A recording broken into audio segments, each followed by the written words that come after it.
Барлықтарыңызға сәлем достар, каналыма қош келдіңіздер.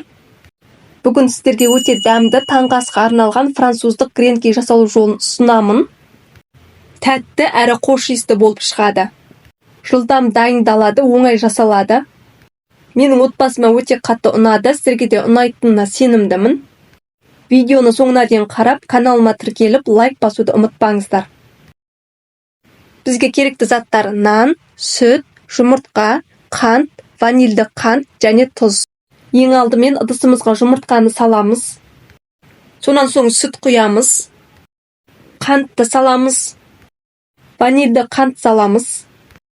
Тұзды саламыз. Барлығын жақсылап араластырамыз.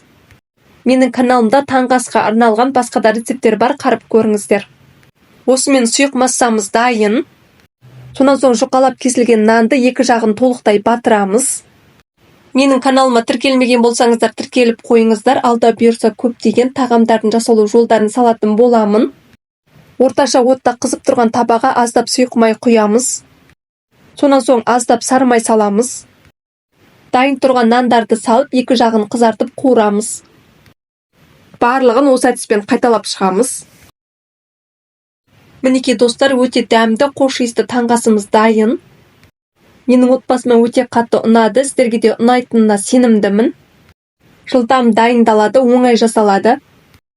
Осы видео ұнаса достар, каналыма тіркеліп, лайк басуды ұмытпаңыздар. Сіздермен болған Ақшолпан.